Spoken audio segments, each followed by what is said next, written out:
Hello, everyone. Welcome back to AI Forward 2021. We're so excited to have you here.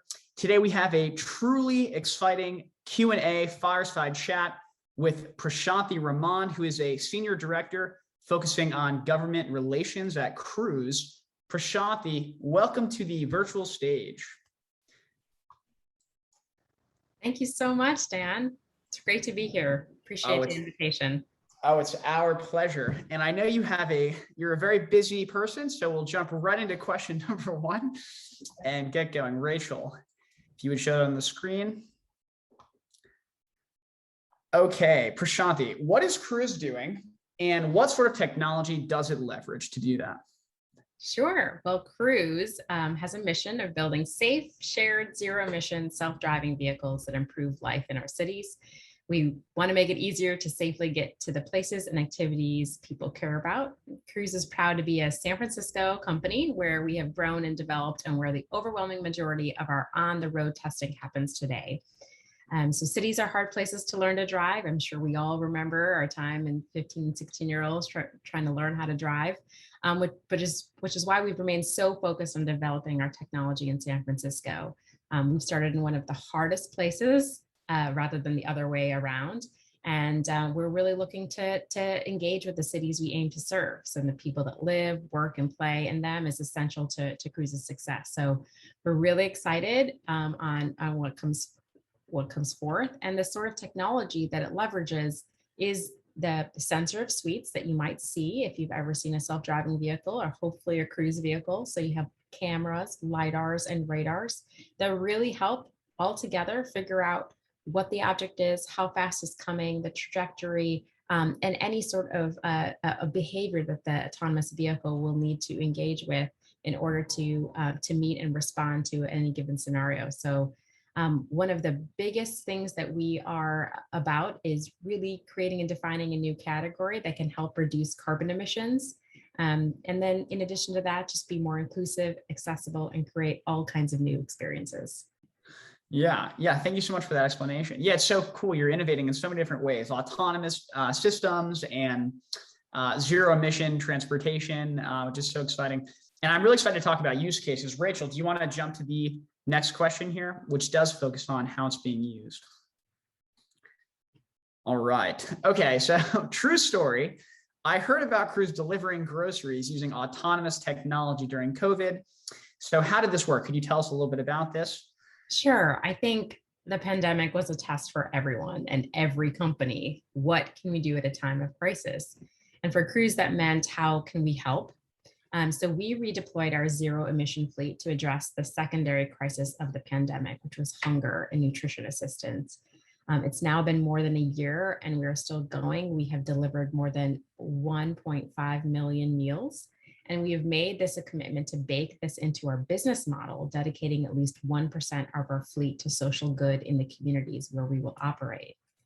So when the pandemic hit, we actually partnered with two local nonprofits in San Francisco, the SF Marin Food Bank and SF New Deal, to deliver those meals and groceries to communities in need. And actually about 84% of our deliveries have gone to people that are under the average poverty line in San Francisco, and to actually in communities where COVID has hit the hardest. So we're really appreciative of the opportunity and grateful for the opportunity to be able to serve communities utilizing our fleet. And we actually have a great video to showcase to you what has looked like. Yeah, let me pull that up right now. So just give me one moment. At Cruise, we're building the world's most advanced, self-driving, all-electric vehicles.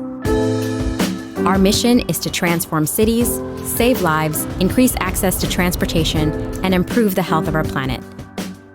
We're a company built for the future, but we're also dedicated to the needs of our communities today, which is why we've created Cruise for Good, our dedicated social impact program. Pre-pandemic, 1 in 5 people in San Francisco and Marin were facing hunger. And then the pandemic happened, and all of our worlds changed overnight. The need in our community to get nourishing food out there to people that really needed it exploded.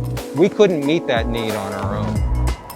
When the pandemic hit, the number of households relying on the food bank nearly doubled, from 32,000 households a week to almost 60,000. Our Cruise AVs were able to help the food bank quickly scale their deliveries in order to meet that increase in need. The pandemic has hit this city hard. And to see autonomous vehicles delivering food, incredible. Since April 2020, Cruise for Good has delivered more than 1 million meals. Unfortunately, we don't think that after the pandemic subsides, the economic issues are going to go away. They're going to go on for a long, long time. And that's where our partnership with Cruise is going to be critical. They're able to take their technology and put it to work in the community for good. Big challenges require big solutions. We'll be the first AV company to join Pledge 1%, which means we'll be dedicating 1% of our fleet to serving our communities. Pledge 1% is a global corporate philanthropic movement on a mission to create a new business paradigm where doing good is embedded within each company's DNA. As Cruise enters early commercialization and our fleet of autonomous vehicles grows, the number of communities that we serve will grow as well. The Cruise for Good North Star is simple. Partner with nonprofits and organizations that know their communities best. Serve people that are the most vulnerable, and go where the need is greatest. There are a lot of people in every community in need of help getting around, getting food, getting medicine, and to see a whole fleet of AVs in every city providing that kind of service, it could be a game changer for millions. To learn more about Cruise for Good, visit getcruise.com/community. Do you mind if I ask you just a couple questions on the video? I mean, Absolutely. it's so exciting. Okay, cool. So Cruise, I know on the website has, I guess, 2 types of autonomous vehicles in production. There's the one that's a little further along and one that's coming back. Is that correct? And if so, which one was delivering the groceries at that time? Sure. Well, we have a great partnership with GM, and we actually use the Chevy Bolts, of which we have put our sensor suite on top of and inside, and really kind of use the trunk as a space for the brain of the machine, which is called the ADS. We're really utilizing that for a lot of our testing and hopeful initial stages of deployment. But really what the future will bring is the vehicle that you may have heard of that was released, announced, I think last January of 2020, right before the pandemic, which is called the Cruise Origin. And that is really the future of what Cruise holds, allowing for a shared vehicle space in which you will not have a steering wheel and a typical driver console at the front. You'll have campfire seating, and you'll have doors that slide open and close to allow for easy ingress and egress, and to also take account to other vulnerable road users. So really, it is the future. It is production ready, and it's raring to go, and we're excited to bring it to cities everywhere. I see. Yeah, so exciting. And so one question I have that some of the audience might have before we move on to government relations also. So, you know, in the developing of the autonomous systems and technology, I guess, did you know that you were going to be using the technology to do, you know, grocery deliveries to people in need, or was that a use case that came about, you know, with a new opportunity that you didn't foresee? And are you thinking about all the ways that this could be leveraged in the future, or there's a lot that's kind of unknown? Great question, Dan. I think, you know, Cruise has really been founded since 2013 with the ultimate mission to allow for a shared ride sharing space. I think when the pandemic hit, really it was an opportunity to see how we could utilize our fleet of vehicles, around 200 vehicles that were sitting in San Francisco idle. We wanted to help the community. We are launching with communities and not at communities. And so for us, it's really was an important use case to all of a sudden be able to say, oh, we can do delivery. And that's why you'll end up seeing partnerships like Walmart be announced, and others where we can continue to provide that delivery service. Of course, the ultimate goal still being ride hailing, but being able to diversify our use cases has been really amazing to see, and was not part of the original plan. Yeah. Wow. So cool. Rachel, would you mind pulling up the next question? We'll jump into kind of the next area of the interview. Okay, cool. So yeah, Prashanthi, you know, when it comes to your role, what are you focused on? And that will of course lead to, you know, more subject matter. Of course. Well, thanks for the question. I lead domestic and international government affairs at Cruise. And so really what that means is that I work with regulators, policymakers, city agencies all over to educate, advocate, and collaborate to make autonomous vehicles a reality from a legislative and regulatory perspective. That has been really interesting. I've been at Cruise for a little over a year and a half. I was prior at Lyft for about 5.5 years, where I was their head of North America state and local government relations. And I'm actually a healthcare lawyer by way of background. So the pandemic really allowed me to have a Venn diagram of healthcare, tech, and transportation, and allow me to use my skill sets to the fullest. I see. That's really exciting. And you mentioned you're head of this role internationally in addition to domestically. So I have to ask, I mean, is Cruise just looking for expansion across the globe? What's kind of the goal, I guess? Sure. I mean, autonomous vehicles is really the future of transportation. And so that doesn't mean just domestically, it also means internationally. And so we have an incredible partner in Honda who has actually designed the Origin's top half of the vehicle, as you might see on some images if you were to Google us. But we also are, kind of talking about how we can create an autonomous vehicle pilot and operation in Japan with Honda. And so you probably have seen the announcement that we've sent a couple mapping cars over to Japan to start that process. And then, of course, something a little bit more recently have also discussed a partnership in Dubai.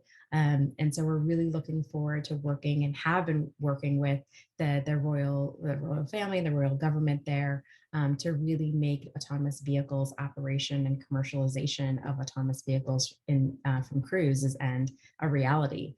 And so I think what you'll start to see is those partnerships are really built on the foundation of course, trust, good opportunity, but also really in a welcoming and embracing regulatory environment, to the extent that we are able to put the Origins on the ground and to be able to provide commercial service in a thoughtful, safe, accessible way to citizens everywhere. That is something that Cruise will continue to look at, and hopefully you'll hear more from us soon.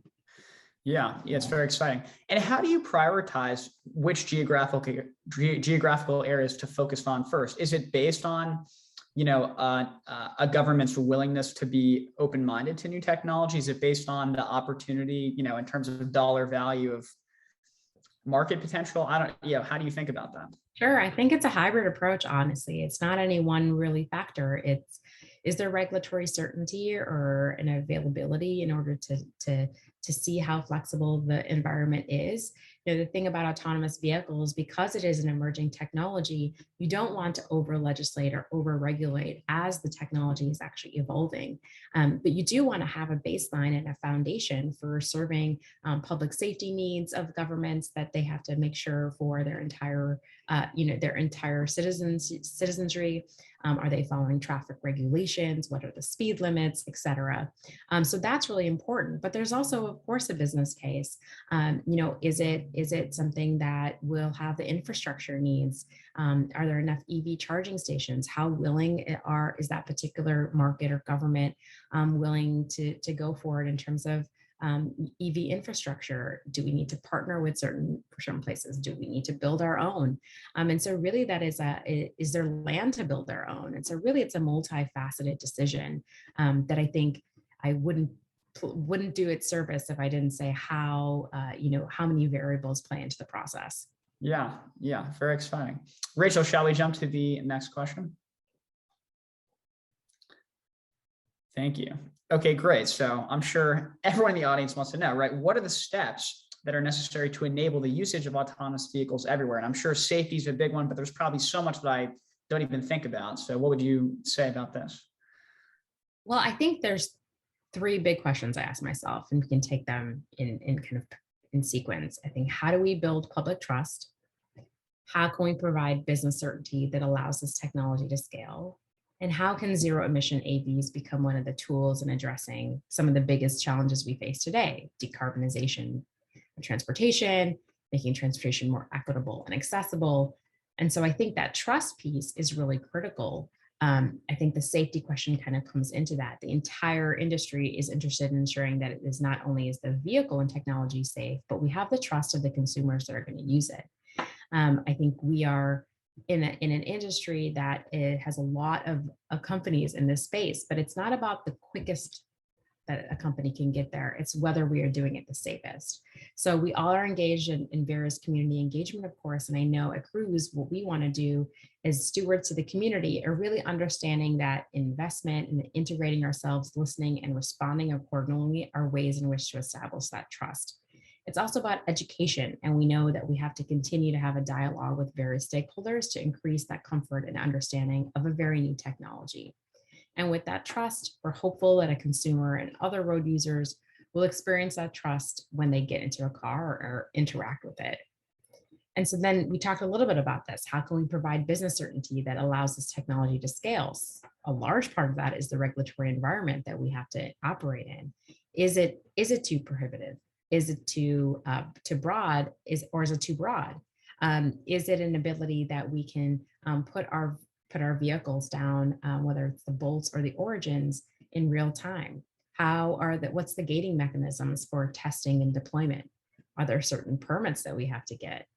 What's the ride hail demand there? And will there be enough supply to meet that demand? What are our ETAs? So there is a lot of business certainty and the sort of metrics that we need to look at, as I shared before. And then I think the final question that I talked about was, how can those zero emission AVs become one of the tools in addressing some of those challenges we face today, like decarbonization transportation? We shared a little bit about the Cruise for Good and the video regarding us delivering those meals. What's amazing about that is we've actually saved 77 metric tons in those deliveries of otherwise gas emissions. That's incredible. It's actually every mile is a clean mile. And so when you put that into something that's going to be commercialized and expanded all over the country and world, that starts to make a difference and an impact. We also look at transportation being more equitable and accessible. That's really important for us from the lens of thinking how to be multidimensional. Are we talking about transit options or transportation deserts that have been highlighted by traditional and more recent forms of transportation options? We know that minority communities, Black and Brown communities, have some of the lowest access to transportation options and are affected by low quality of air in a very substantial way. So AVs that are zero emission allow access and are serving the community through programs like Cruise for Good, but also have the potential to be game changers for underserved communities. I think that we're also, of course, working with the accessibility communities. We have a great dialogue. We've hired an accessibility manager at Cruise to really help engage with advocates and stakeholders, both in San Francisco and at the national level, to make sure we're designing products and experiences in the vehicle design, its features, the app itself, to make sure that it's accessible to a wide range of users, including those living with disabilities. So we're really looking forward to continuing the dialogue in all of these contexts, and pass it back to you. Yeah, thank you. So fascinating to hear. It sounds like your role is so key for growth, for business growth for Cruise. When you're thinking about, winning trust of consumers and regulators, and you're talking about safety, what are the key metrics that they're looking for to feel like they can trust the safety for Cruise and for autonomous vehicles? That's a great question. I think safety is central to Cruise's mission. It's not just for the passengers in our vehicles, but for everyone sharing the road around us, and central to everything we do at Cruise, from the design of our vehicles to the on-road testing and operations we're doing every day. We have a core value called Stay Safe for the company, and it's essential to both our company's success and the communities we aim to serve. But safety matters in many different realms, so we need to take a holistic approach to addressing it. And so not one sort of metric or uniform one test is going to solve for it, whether it's partnerships like through the National Federation of the Blind, where we're trying to understand how the blind and visually impaired are getting places safely, or having redundancies built in when we're operating. Safety is our North Star. We use edge cases, and how we do that is, and how we test for that, we're either using simulation or closed course testing. So we're not using people as guinea pigs for such scenarios. We're actively testing on the road in both San Francisco and Scottsdale, Arizona. And so really we have to take a holistic approach alongside the sensor suite that I talked about with the Cruise's use of LiDAR, radar, and infrared cameras that allow and enable our vehicles to detect other road users, obstructions, and hazards across a variety of media. We really do have to take a multifaceted approach to this again. And so there isn't a clean answer of we must follow X test. We have to look at it from not only is what the AV can see, but how it behaves and how it responds to the scenarios around it. Yeah, that's really interesting. Thank you for that insight. Because autonomous systems and autonomous vehicles are, a novel technology and they're not widespread, across the US, for example, will Cruise play a role in determining regulations about the future moving forward? Or will it only be, governments who determine how they can be used and, what safety has to look like, things like that? Sure. Well, I think policy can be a powerful tool to encourage innovation or prevent it. Cruise works closely with policymakers and regulators so they can hear about us from our vision, how we as a tech company want to do right by the communities and markets where we test and launch. And so it is our hope and our intention to do it in a collaborative way and not something that's just a unified and sort of dictated to us. I think it's important, and I think we've been able to have a lot of that dialogue because, these regulators and policymakers also want to learn about how the technology works so that they can, in turn, provide a sort of framework from a structural regulatory framework or a structural legislative framework in order to adapt and to embrace the technology as it is and what it's going to be. I see. Thank you so much. Rachel, I think we might have time for one more question. You want to jump to the last one or see if that's possible? Okay, great. I just feel like you sort of addressed it. Okay. Any last thoughts about how new technology should relate with public policy, across any domain, autonomous systems, or in general? Sure. I think, I think it's important, as we've talked about a little bit here, is really having a baseline and a foundation. And that has to be part of a symbiotic process with both the technology companies as well as the regulators and the policymakers on the ground. I think if it's an regulated approach, there likely won't be a market in which a tech company wants to operate in or can operate in even. At the same time, I understand that there's a balance that the policymakers have to do and have to accomplish. And so the policy can't be too broad and too narrow and to just allow companies to come in without sort of guardrails around that. And so really striking that balance is going to be important. And the only way to do that is to force a conversation or engage in a conversation that is not just 1 to 2 times, but that is ongoing, consistent, and it is really collaborative, because that is the ultimate way that this actually works. Well, thank you so much, Prashanthi. We are out of time, but I loved talking to you and I hope the audience loved it as well. Everyone give a big virtual round of applause for Prashanthi, and I'll see you at the next session. Thank you Thanks so much.